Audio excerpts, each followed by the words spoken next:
This is Brad Montgomery.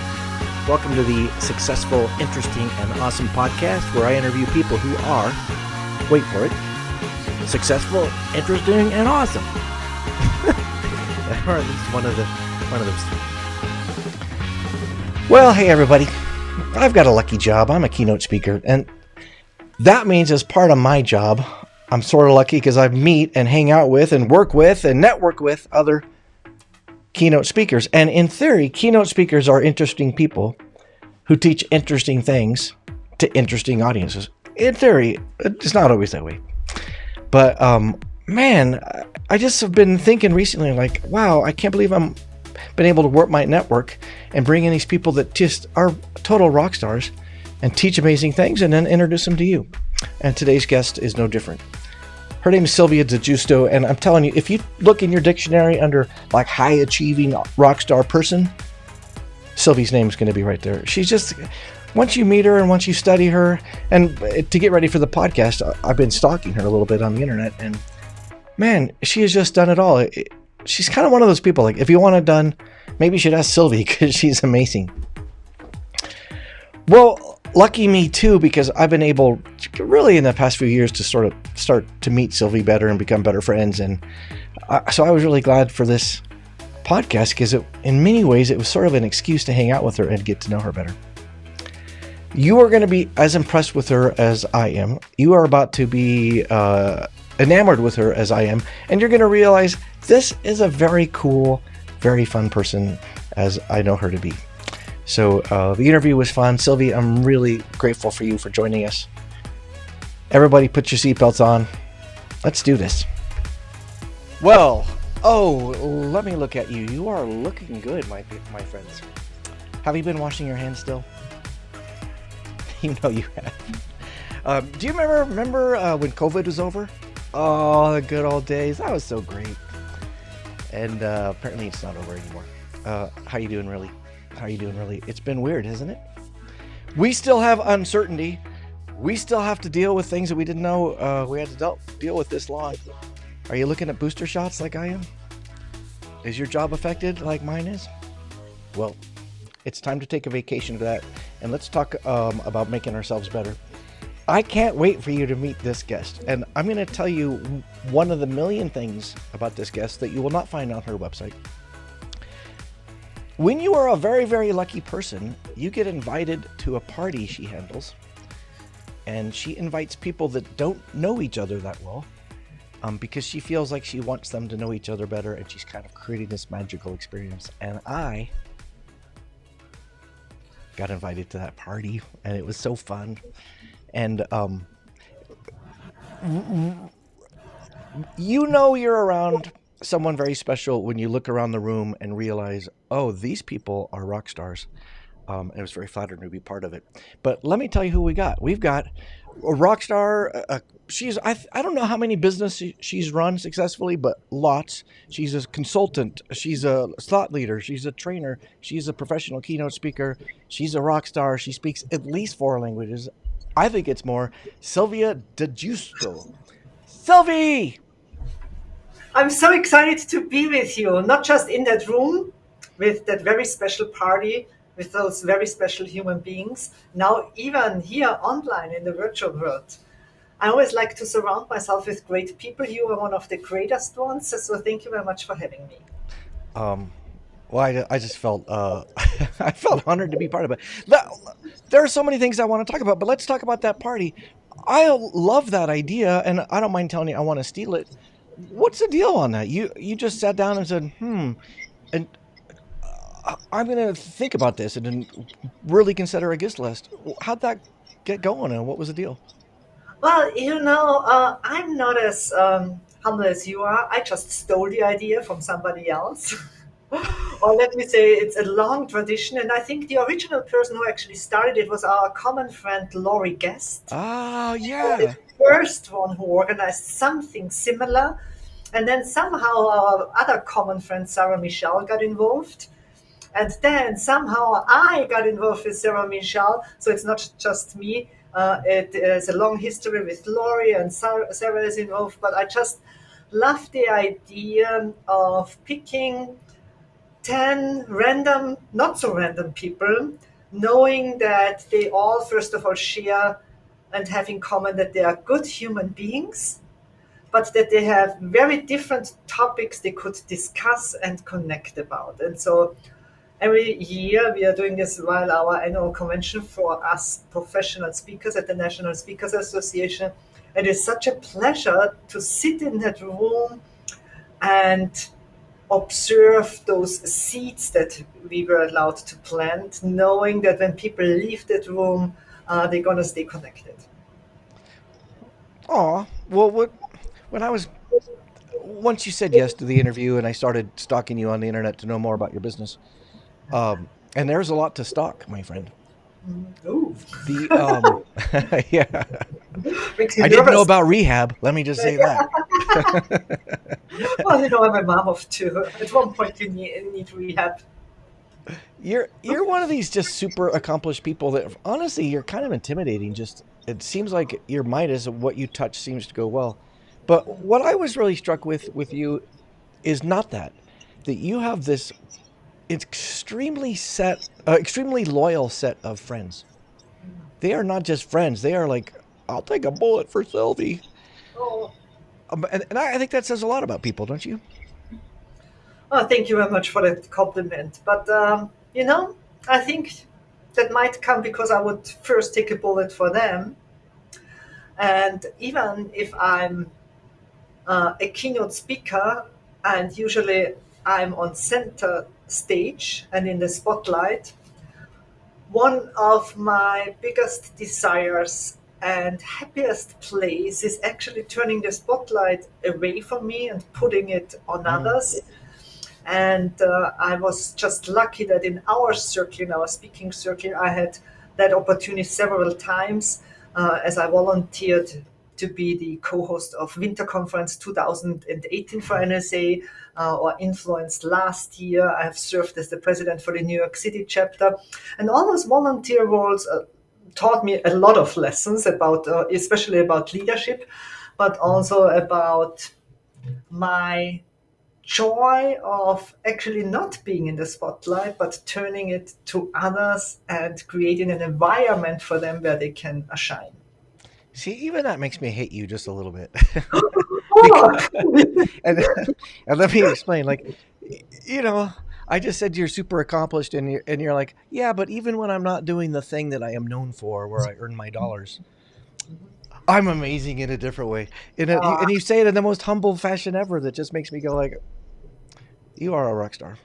yeah, but you are putting way too much spotlight on me. I have to correct you in one thing. You said that I speak four languages, which is not actually true. My first language is German. Then I grew up with my father speaking French to us. I try my best to speak English. And in Italian, my grandfather only taught us to curse in Italian and to both comes in very handy, but that is all I can offer in Italian. All right, all right. Well, that see already, I'm liking you better. My insecurity level dropping instant, day by moment. Well, yeah, because I can't remember where I saw somewhere the Italian was in your pocket. But I'm glad it's just the curse words. Mm-hmm. All right, so let's. I want to get off your story a little bit, but I think it's important for our listeners that they know who you are. And I've never seen your keynote, but I have seen a lot of video. And one phrase I heard you, or I think I read, was you said, "I'm in the business of first impressions," which I thought, well, that was pretty cool. Can you tell us a little bit about that without getting too much in the weeds of the sales stuff? I'm going to take you back around now 15 years. I was in the middle of my corporate career. I was responsible for a management academy for one of the biggest retail and tourism companies in Europe. And I was always involved when somebody got hired or fired and everything in between in terms of Right. development in HR. And very often we made the experience that somebody walked into a room, we had a job interview with a candidate, and they said all the right things and they behaved exactly the way we wanted them to behave. They even looked the way we wanted them to look. and we hired them. And years later, I had to fire them because of a total lack of performance. And it became so frustrating to me why there were so many young and ambitious people in that organization. And for whatever reason, we did not identify them as potential candidates for those positions. And it clearly was because they didn't present themselves as an option, and us being really biased of not identifying them either. So I hired back then coaches for those aspiring leaders, and learned it had a lot to do with how they present themselves and what impact they make when they enter a room, speak to us, or what impact they don't make. Long story short, now we're getting very personal. Are you ready? It has to stay here on the internet. Can't go anywhere other than the internet. It was November 20th.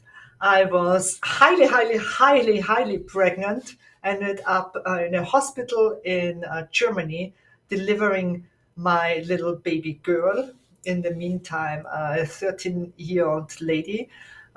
And my husband walked into the room and said, I have a job offer in America. And it was my lifelong dream to move to the United States. So 9 days later, I was on a plane to the United States with a newborn on my lap and fulfilling my life dream, leaving behind that corporate career, basically calling my boss and saying, I know, I just delivered a baby, but I also have to quit because I'm moving to the United States in a week. And so long story short, here I then decided after being a year long just being a mom, and that I go back into business, but I want to change the sides, go on the other sides, become a speaker. Made all the mistakes every speaker makes in the beginning, basically speaking about everything. Do you want me to speak about body language? Sure. Do you want me to speak about communication? Sure. Do you want me to do a training or a coaching? Sure, as long as you give me a check, right? Right. And then I was extra lucky to find a group called the National Speakers Association. You're a member of it too. And was instantly surrounded by a lot of great mentors and friends who taught me I have to narrow down my topic and be known for something very specific. And I basically narrowed it down on the smallest item when it comes to presence, which is the first impression that you make on others and how it impacts the way you see yourself, but also the world sees you. And that has a lot to do with your appearance, your behavior, your communication, and your digital footprint. That was a short keynote. Yeah, that was good though. I liked it. I'm ready. She's booked. Book her. Wow, there's kind of a lot in there. Um, Um, let's go to a couple random things that I heard. Why was it your lifelong ambition to move to the States? I have no idea. I remember my family telling me when I was around 5 years old, it was the first time that they noticed when people asked me, what do you want to be when you're grown up? Other children were saying, I want to be a firefighter, I want to be a doctor, I want to be a teacher. And I happened to say, I want to be an American. Oh, And after that, there was a series of applications to get over here in terms of, in a high school or a college.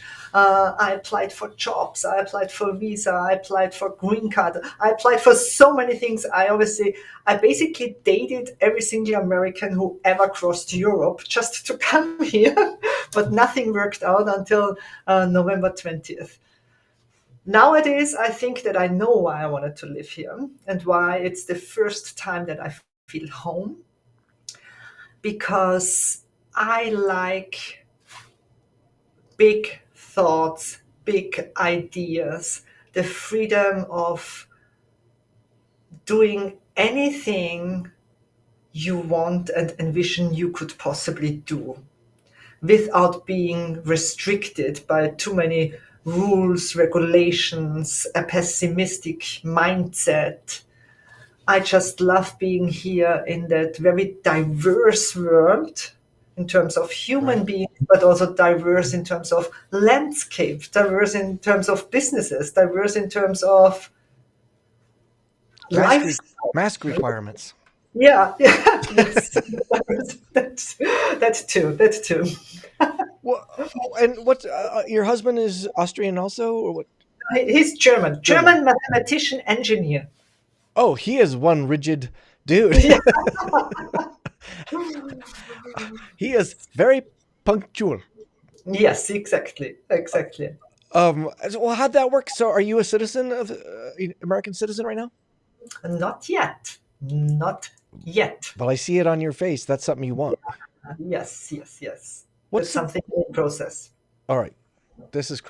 Uh, this country would be better if you were officially a citizen. Um. All right. So, I have never had a human baby come out of my body, but I am a father of three. Yeah. I'm thinking, especially women go, WTF, Sylvie? Really? 9 days? What are you, like a, what? Am I right? Do women just drop their jaw and go like, are you kidding me? Well, they say that after delivering a baby, your body is upside down with hormones and Yeah. whatever is going on. And I'm kind of looking back and thinking, I'm glad it was, because if I would have really thought through the idea of moving to the United States in the next 9 days, probably I wouldn't have done it. But I've waited for that moment since I'm 5 years old. And my husband said, the company wants to fly me back and forth, and you can settle in with the baby and come in 6 months. And I said, no, no, I'm on that plane with you. I'm waiting for that since a very long time, and that is what happened.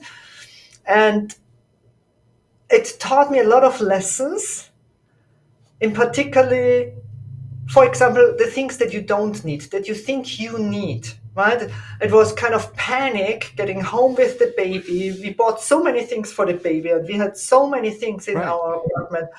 And in the first panic attack, what I did is I rented containers and just dropped everything into the containers. And I think it took us 5 or 6 years paying for those containers to realize not once did we miss a piece that was in that container. Not Yeah. once. And it was filled up. And so after 5, 6 years, the only thing that I asked my husband, who flew over to eliminate everything, is there was a box with pictures, printed pictures. And I thought, I'm never going to get those pictures again, Right. but everything just shredded. We don't need it. Yeah, I've had a similar experience. I have never left my country with a brand new baby and my husband to start a brand new life. But I did leave my country with my three little kids and my wife. Kim and I moved with our kids to Mexico for 1 year and put our kids in Oh, school in wow. Mexico. And it was, at least the thought about stuff was similar. Because if it didn't fit in our minivan, it wasn't going. And our Yeah. minivan had 5 people in it, so there wasn't a lot of room in it. So we boxed up a bunch of stuff, and it's the same thing, Sylvie. They're in our basement. We didn't need anything, and when we were in Mexico, we didn't. We had to buy a couple things. But I Yeah. don't really remember saying, "Oh, I wish we had that thing at home." It just doesn't happen. Yeah. Stuff is walking away from it is somehow freeing, I think. It was definitely.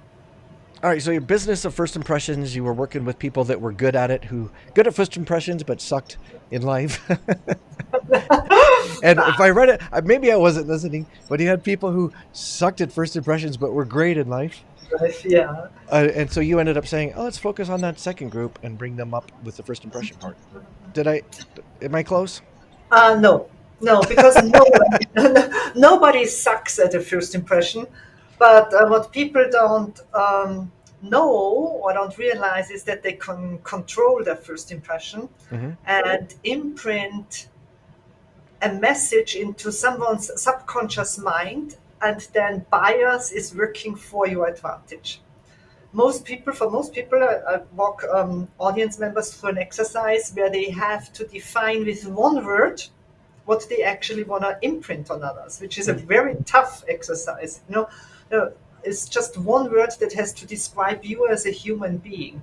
And once that they found that one word, I show them tools how they can imprint that word in their appearance, their behavior, their communication, or their digital footprint.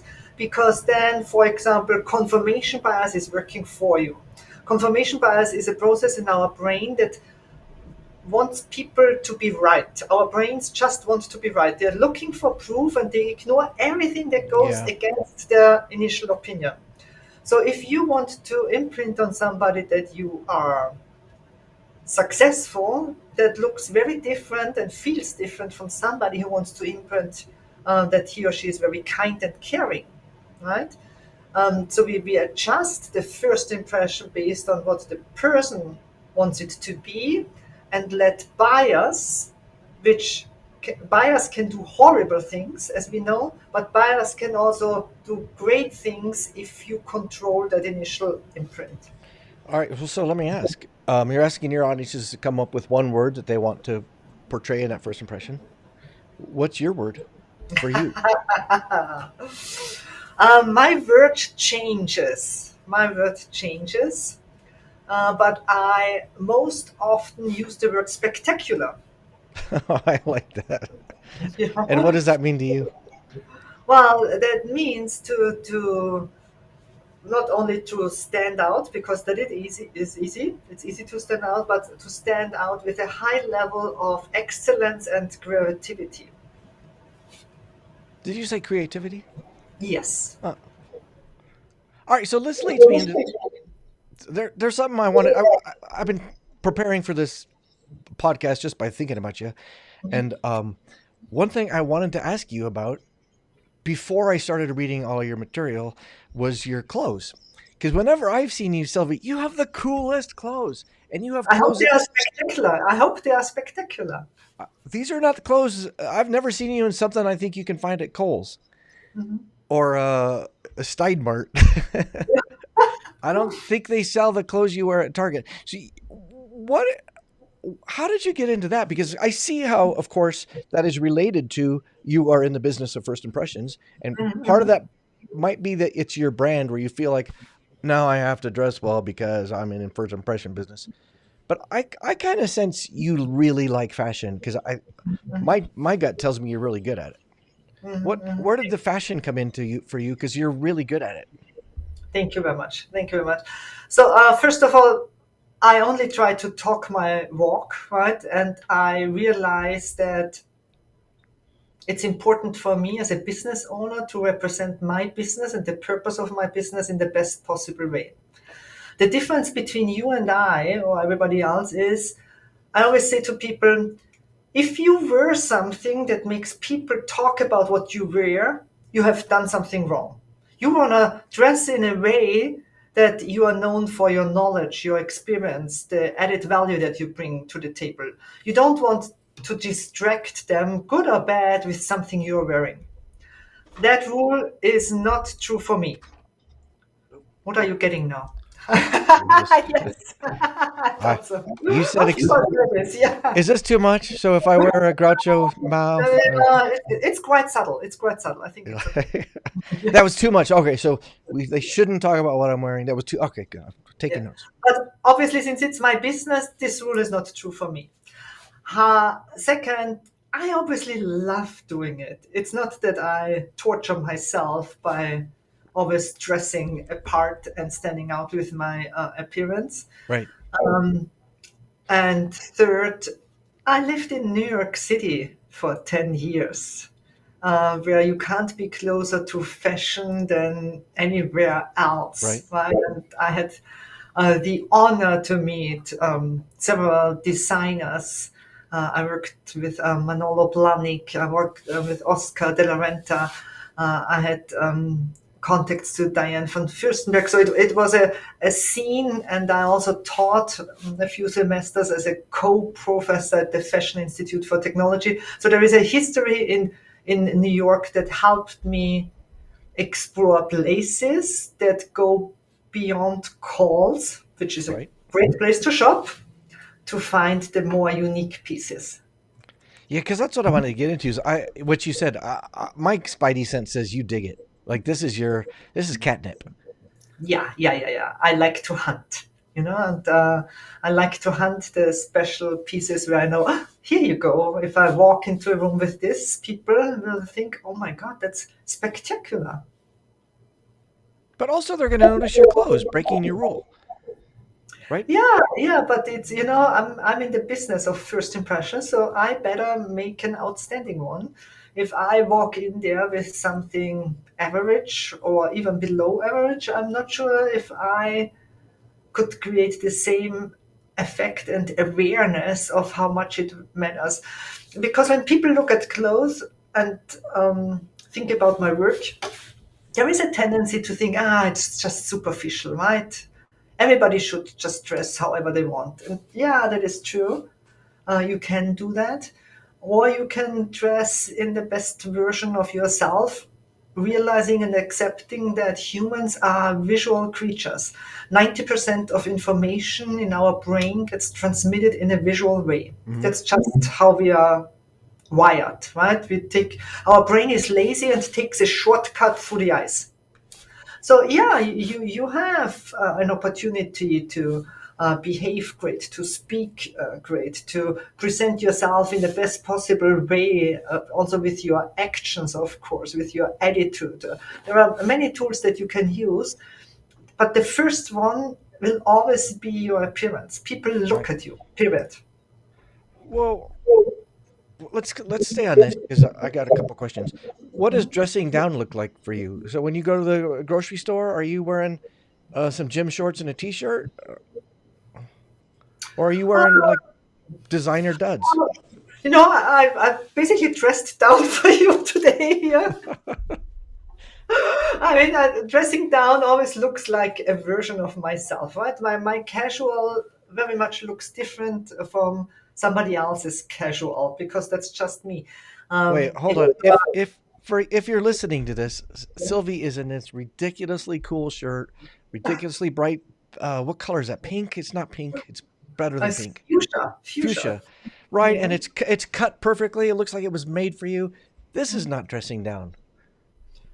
Well, that is my casual office wear for today. Well, all right. So, really, if you walk into your home office, you're not wearing jammy pants and a t-shirt. Because if I would, I know that my mindset wouldn't also be ready for work. I need to go to work, and in order to be productive, I need to look like I'm working so that I feel like I'm working. That doesn't mean that your version of casual couldn't look like this. That doesn't mean that my version of casual would be good for you. What I recommend you to try and to do is maybe we can share that link somewhere. I have an audit, an assessment Oh yeah. on the website. It's sylviedigiusto.com/audit.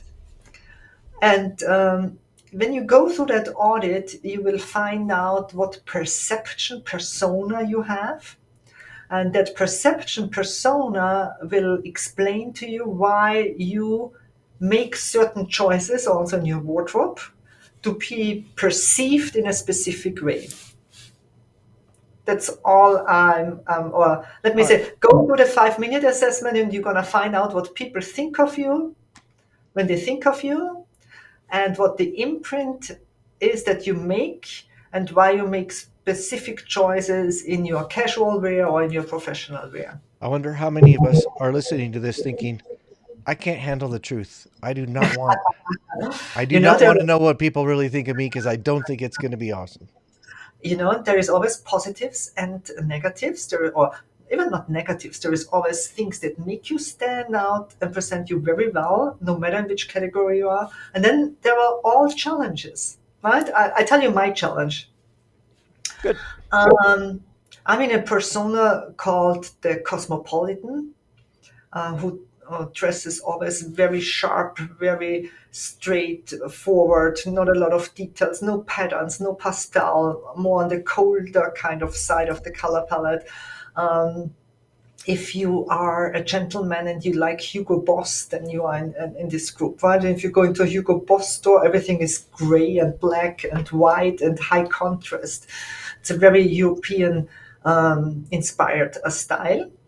And it is, the keyword is quality. Those people like to invest into quality and they want to showcase that quality and are usually perceived as good leadership material, high quality expectations. It's a great perception if you are in the corporate world, especially if it is banking, financing, consulting, upper management. So I could give you a lot of great details. The downside or the challenge of this persona is nobody thinks that you are nice because you have such a cold Mm. aura. Um, Even you said it in the beginning before we met that it is nearly, how did you phrase it? Not scary, but it was, what did you say to me? It was, how did you describe it? Describe the Intense. impression. Did you say intense? I think you used the word intense or intimidating. Oh, Intimidating. intimidating. That I Yeah, yeah, would use, not intimidating. intense. Intimidating. That is a challenge. And I mean, you and I know each other, but I always need a long time to overcome that challenge that people find out there is actually a very kind person behind that very cold aura and perception that they have of me. Ah, Or the same is people usually don't think that I'm funny. I And think you're funny. I very often have that experience that even after presentations, audience members come up and say to me, I had no idea you were so funny. And I, well, yeah, that's the perception I give off as a cosmopolitan. We are from Austria. They're very funny. Funny, very funny. Well, I want to keep going on to like fourth impressions, and let me explain. You and I are in the National Speakers Association, and although we are a lovely group of people, wow, there's a lot of egos on in our group. These are the people that constantly are, I think, insecure enough that they want to continually prove themselves. And I was reminded of it last night. I was in a kind of a social setting, and this guy has a new job, and what do you sell? And he's like, well, I sold $6 million for that company, and it was completely shocking that he would say that to me. No one else heard it because we're used to that kind of bragging. But I'm thinking like, oh, shut up. We already love you. I love you less. How do you see that from your perspective as somebody who deals with impressions? Like, because there's what I guess I'm trying to work my way around. We're trying to live in a world where we are authentic, and the person you see is really the person that we're talking to. But there's a little bit of posing involved. I think clothes are a little bit of, this is a uniform that we put on to Yeah. strategically. At what point does that end, and you kind of open up and show the real Sylvie, the real anybody? Yeah. Well, in the best case, you show the real Sylvie from the very beginning on. This is not about faking something that you are not. That is about identifying what you are strong at, what you are uncomfortable with, and just bringing your superpowers to the forefront so that they are on center stage and more or less just leaving those things that you're not so comfortable about behind, right? One of the worst advices anybody could give, and including myself, I have given it, is you just be yourself. You do you. Because you do you means you can just do whatever you want, right? And immediately also show the things that you're not so comfortable for. And there will always be a time for that, the right moment with the right people. But when it comes to first impressions, I would rather put the superpowers into center stage, into the forefront, and let them experience this first, because then bias works for you. Mm. And what obviously doesn't work is just to look great, but to behave horrible, or to behave great, but to only say stupid things, right? It's always the combination of that A, B, C, D, and it requires really hard work to identify those superpowers. What are your individual values and beliefs? What are your skills and experiences? What are your natural talents? What is your expertise and thought leadership? What are your accomplishments, for example, or your achievements? What do you do different from your competition and not just better? So you need to know yourself very well in order to create that fair advantage, as I call it, and put it to center stage so that everybody buys into you immediately.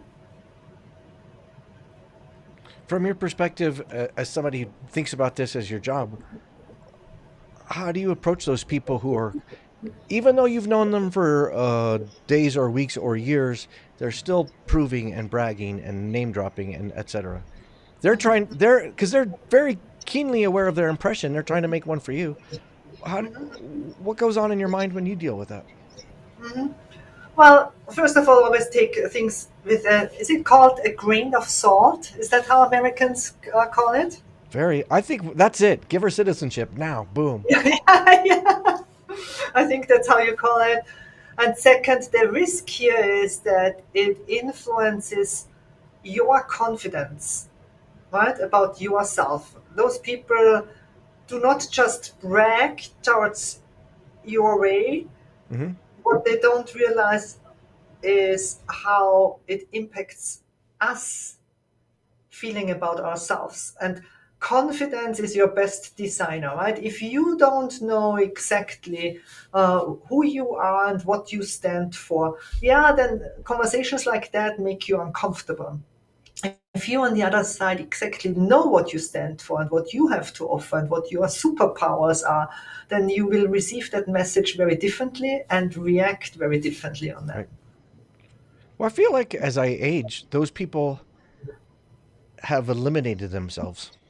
Maybe you eliminated them, which Yeah, is that's what very I mean. Yeah, good. like I'm like, well, I mean, I'm doing my best to make you comfortable and to let you know I care about you and admire you. And if you can't accept that and you're going to be bragging the entire time we have a relationship, I'm not that interested. Yeah, yeah. But I'll do my part to calm you down. Mhm.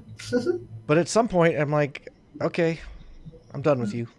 Your insecurity's too On much. the other hand, I often experience that, and let me just say, it's particularly a challenge that I see in female leaders, that it's much easier to brag about yourselves for men than it seems to be Mm, for women, right?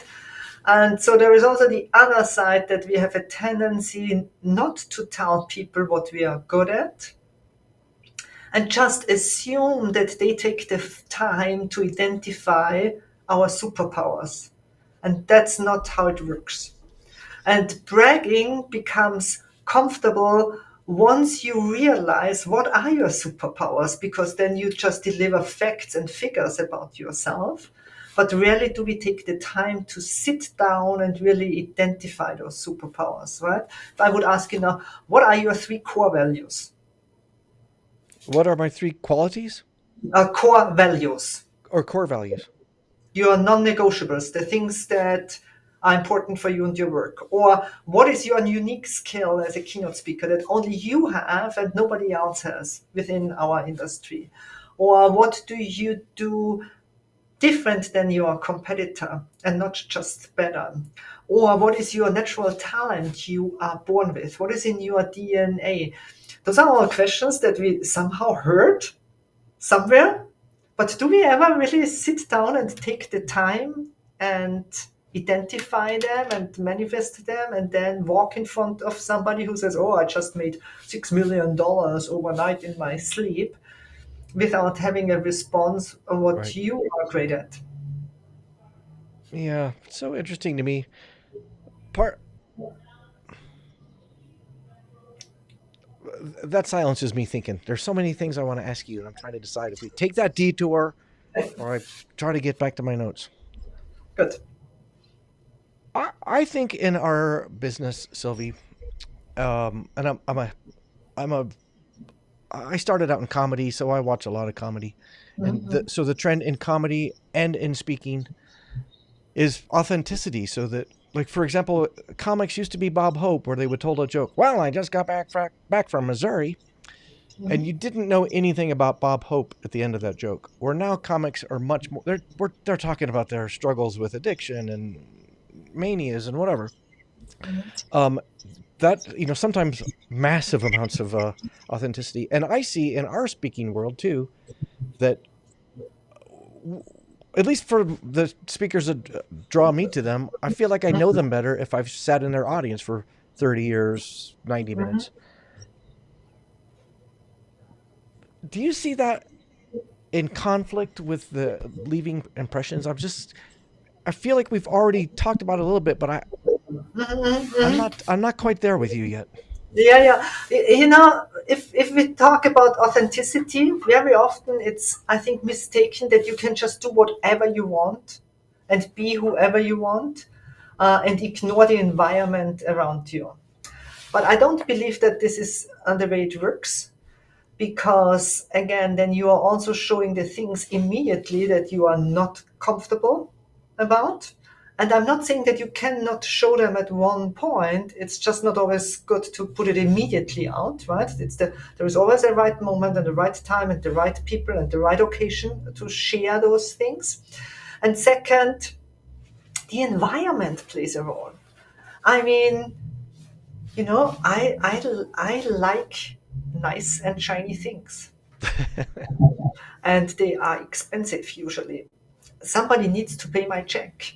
If I totally ignore those people who are willing to work with me and give me money in exchange, I somehow have to show them some sort of respect. Now, that might look very different from person to person, but just being whoever you are and ignoring your environment is not being authentic. In my opinion, being authentic means showing the best version of yourself. Oh, well, let's talk about that. What? Uh-uh. Yeah, well, Because authentic, uh-uh. if you're just showing the best version of yourself, you're inauthentic because you're not telling us, you're leaving a huge, massive portion of yourself a secret. Just for a little. Just for a little. I'm not saying that you should keep it for a secret, as a secret, but I always compare it with this. You have clients in your client base that already saw you perform, that already know the added value that you bring to the table, that know your skills, your excellence, the knowledge. They already know Brad Montgomery, and you can totally appear, behave, communicate with them differently than those who experience you for the very first time Hmm? on a sales call. In both cases, you can be authentic. I'm just saying that those who experience for the very first time, you don't want to put the things that make you uncomfortable about yourself to the Yeah. forefront. You want to have the best version of yourself first. All Does that right. make sense? I'm agreeing with you. I'm no longer disagreeing with you. But like, because I feel like I'm sometimes strategic about being authentic, meaning I am looking for opportunities to let the person I'm talking to or the audience I'm talking to know that I am not perfect. And, way past not perfect. But it is Yeah. also true that I pick and choose those imperfections I share. Share. Yes. Right? Yes. Yes. I'm not telling them about my rash, Yeah. right? I'm going to tell them about how he screwed something up in the Uber or whatever. Yeah, yeah, yeah. Look, it's a very good example. Even with new clients, my conversation always goes this way. When I make a promise at the end, I tell them, look, 30% of audience member in this room are fine anyway. They don't need me. You didn't hire me for them. 30% of people will walk out of that room and say, wow, I had no idea how relevant this is, and will have a better awareness about their appearance, behavior, communication. And I'm also honest to them and said, 30% I can't fix. I cannot, because you probably have different issues with them anyway than the way that they look. They might be the wrong people in the wrong position, in the wrong environment, and Right. that's not nothing that I can fix. So I'm kind of authentic in the way that I tell them I'm not the super magician and afterwards everything will be okay, right? But I'm also not sharing what I struggled with yesterday evening in my marriage or family or whatever, right? Just bring everything to the table. What's the most real part of your personality you bring up on stage or have brought up on stage? I mean, and by real, I mean you're human and you have the same struggles that all humans have. I make a lot of fun about my husband. Oh, okay. But he's a German mathematician engineer, so he offers a lot of material, and I love him. I love him dearly, and he knows that. But I think giving them insight into how a marriage works and how often bias, your own bias, is in your way, is one of the personal things that I share on stage. I gotta see you. I gotta see you do a live program. That's all there is to it. Now All right. How many kids do you have? I have two Um, wonderful, beautiful kids. 15-year-old and Now a 13-year-old and a 10-year-old. 13 and 10. Mm-hmm. All right. So, how much of your professional advice do you spill onto your kids? And how does that go? Oh, Oh, honey, you're not wearing that to school, are you? well, I try to hold back, but I also turned a German mathematician engineer who I met with. Do you know Coyote Ugly? It's a comic figure, Coyote, some The sort of coyote. coyote, the guy, the cartoon that runs after Yeah, the yeah, yeah, yeah, roadrunner. yeah, yeah, yeah. Yeah. When I met my husband for the very first time, he was wearing a coyote comic tie. See, and I still fell in love with him and married him.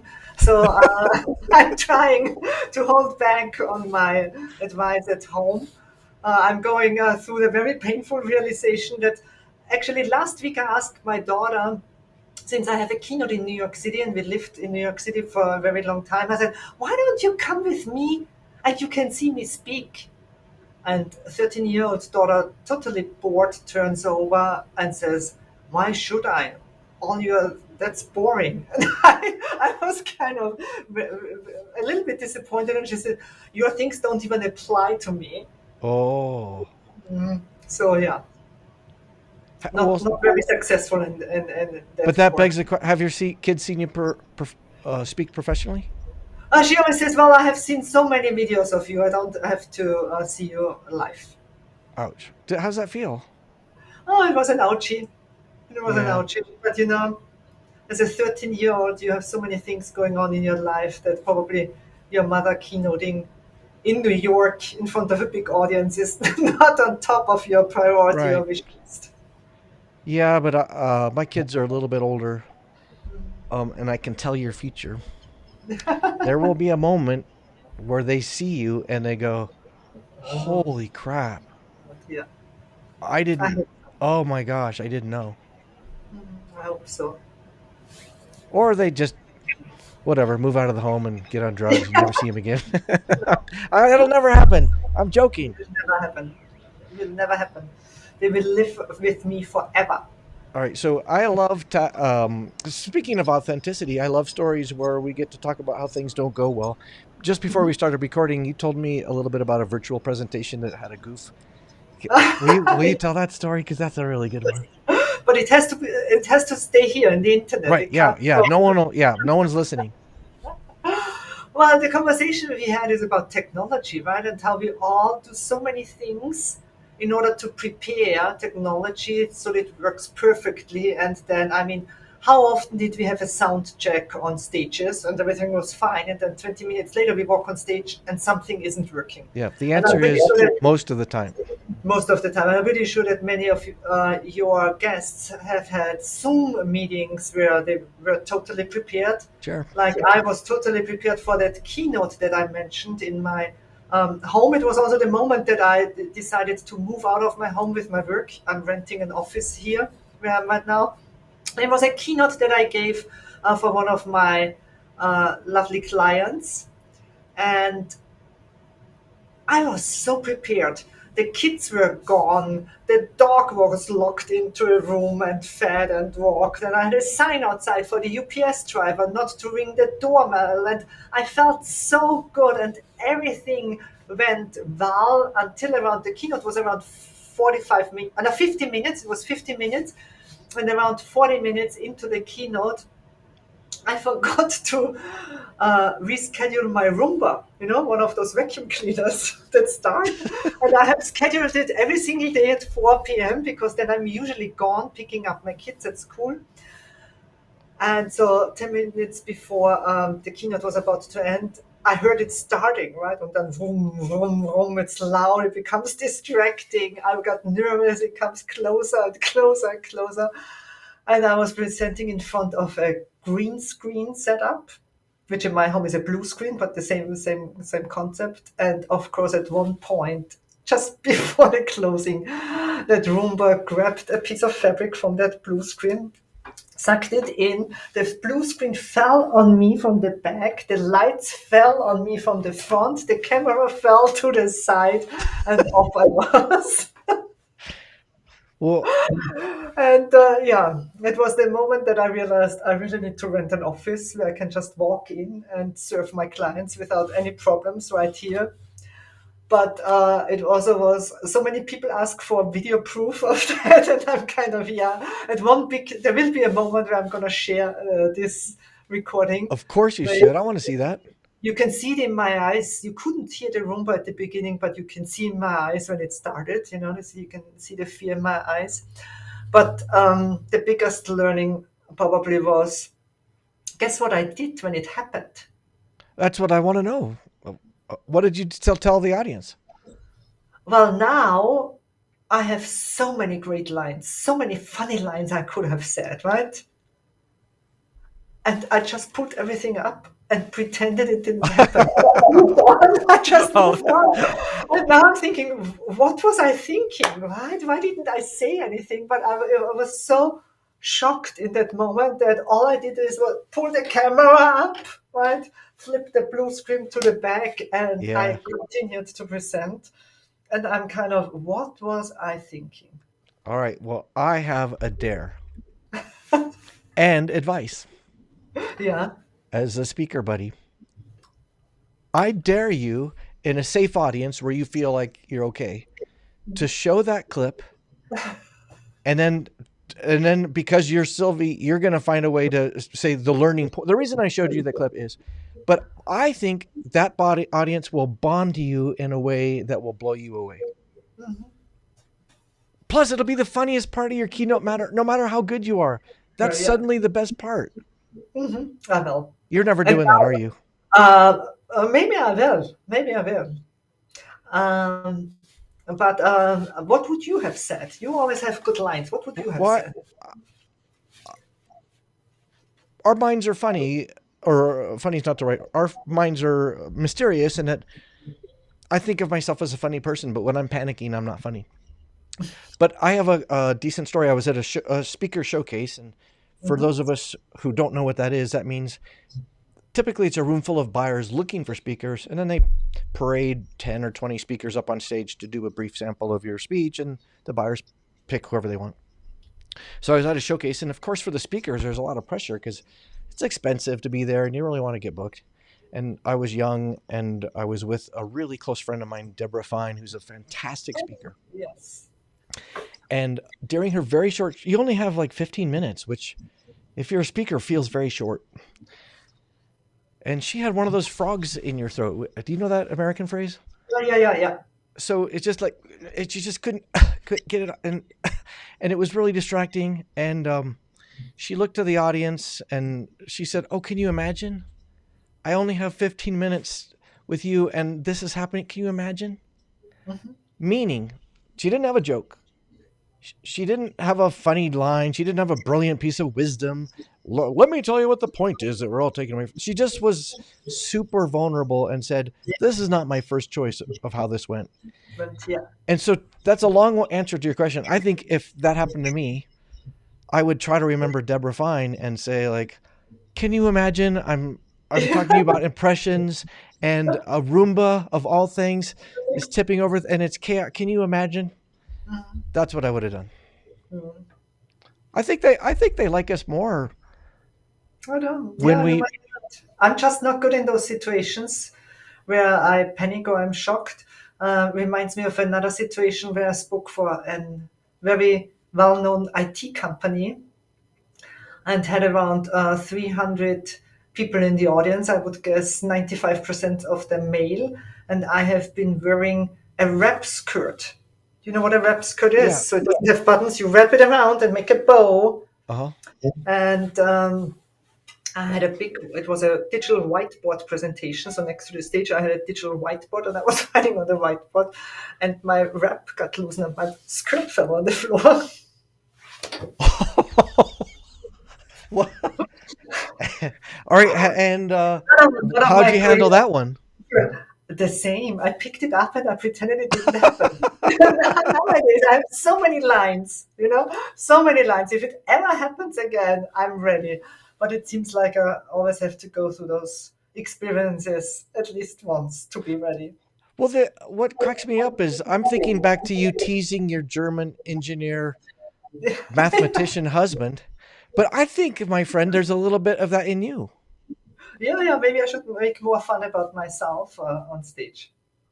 Well, I don't know. You're killing it. So what you're doing is working. I'd say don't change a thing. Yeah. All right. Well, we're thank you for being here. We're getting close. I love to ask every one of my guests, because this is my expertise. I talk to my audiences about encouragement and acknowledgement and making people feel important. And I have been the recipient of that from you. But I'm wondering about who was that person or people for you. Do you have people that, when I say who are your encouragers, you think right away of, oh, I know who I need to tell them about? Mm.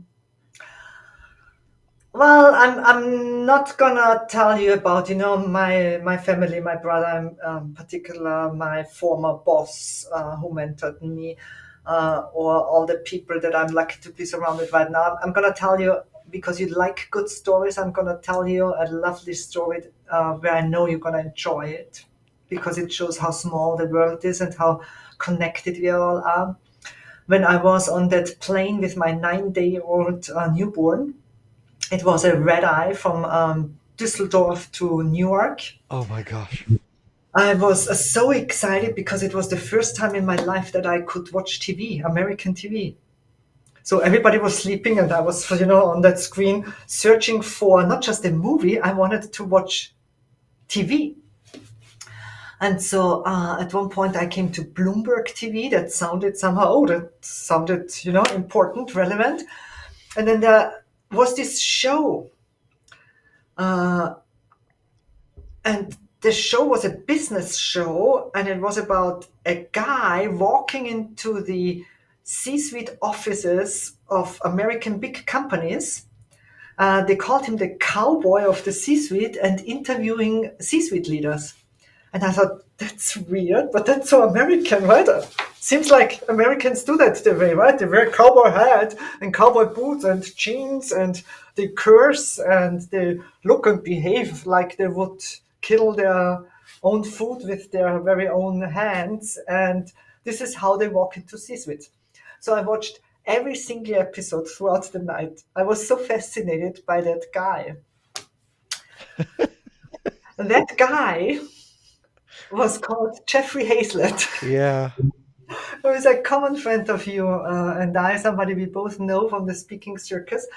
And so I thought he's such a big celebrity when 2 years later I saw him somewhere on an agenda of something called the National Speakers Association New York City chapter. Mm-hmm. So I thought, oh my God, now I can see him live, right? And that was my first NSA meeting I walked into. And since ever then, you and I and many others have a long, long history and a friendship that we all treasure within NSA. And Jeffrey in particular, I walked up at that meeting and asked him if he would write the foreword of my book, my first book. And he said, yes, if you become a member. Oh. And that day, I became an NSA member. And so for a while, he very much encouraged me to do a lot of things and inspired me. And just, you need somebody who is big, not just in his presence and the way he does things, also in terms of pushing you over that edge. And I could go on now with a lot of people. I was just so lucky to meet at NSA, who always encouraged me to think bigger and do things, including you. Well, you're right. That is a lovely story. But what cracks me up about that is me thinking how many mothers of a barely over a week baby would be craving American TV, and not watch reruns of Friends or Seinfeld or whatever, The Bachelor. They're like, Bloomberg TV. That's what I need. I'm staying up all night with Bloomberg TV.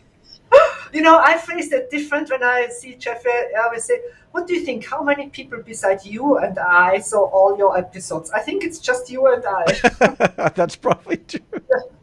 All right. Well, dang it. Yeah, I've told you this in person, but you've been one of these people that I've been orbit. I think you and I kind of orbit around each other and we're aware of each other, but lately it feels like we're getting to know each other better. And I was really excited, Sylvie, to do this interview because for me, podcasts are an excuse to have a conversation where I just get to pepper people with questions. Typically you have to give and take, but with a podcast, I get to just ask you random questions and be in charge in a bossy way that doesn't work in life. So, dang it, you are a fun person. You are totally impressive. But you said you had two questions for me. What is the second? Yeah, I got one. So we're at that point. So here we are. Sylvie di Giusto. You are an expert. Yeah. You are in the business of first impressions. You are a very accomplished human being. I'm really curious what gives you hope. What gives me hope? Oh, the toughest question you keep for the end. What gives me hope? My children. And surprisingly, the world they are growing up in. And by that I mean, I remember a distinct moment in New York City. My daughter was 6 years old, and we were on a subway from Manhattan to Brooklyn. We were sitting on that 6th train, and on that ride, it was the very first time she vocalized something I knew she didn't know before, and that was that there are different skin colors. My daughter grew up in New York City, and for her, until she was 6, everybody was just the same because, she grew up in such a diverse world where it's not programmed that there are different skin colors. And with 6, she asked me the first time a question about it, and I was kind of sad and thought, now it's over. The same was with my son. Now she grows up in an environment where we just had a conversation. One of her friends came out as gay, and she was kind of, so what, right? And I love that children nowadays grow up already in a generation where you can be whoever you want to be. That was something that at least was not true for my generation, and I can just imagine where this goes in the future. And that although we have so many struggles, we are on the right path as human beings when we allow children to grow up this way. And I think that gives me hope. Aww. I'm gonna tear up here with you. Yeah, that, gosh, that's lovely. Dear, have you ever told your kids that story? Not in the umbrella topic of hope, but maybe that's gonna be our dinner conversation. Every evening we have dinner together, and every evening we tell each other our highlight and our low light of the day.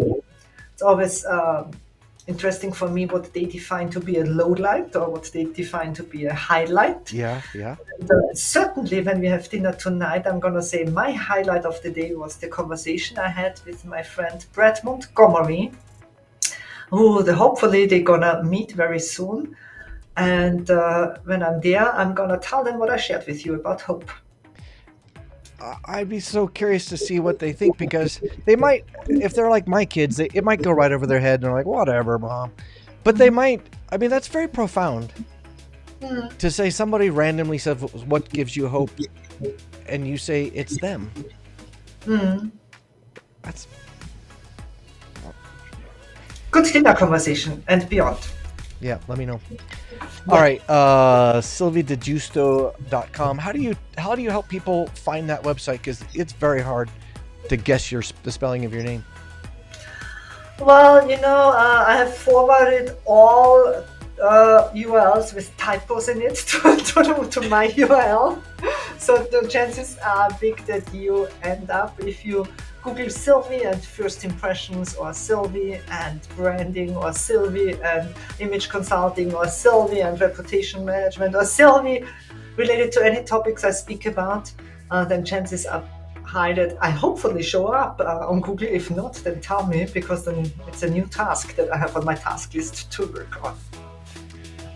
Tell me again, when I said what was the one word you're trying to portray, and you said it's fantastic or spectacular. What was the word? Spectacular. All right. Well, you are, and you have been, and you continue to be. Hang out with me just for a little bit. Everybody else, if you got this far, well done. Thank you so much. I appreciate all of you. Thank you for listening. I can use your help. Go to Apple Podcasts and leave a review. That really helps. Leave comments. Help me get the word out.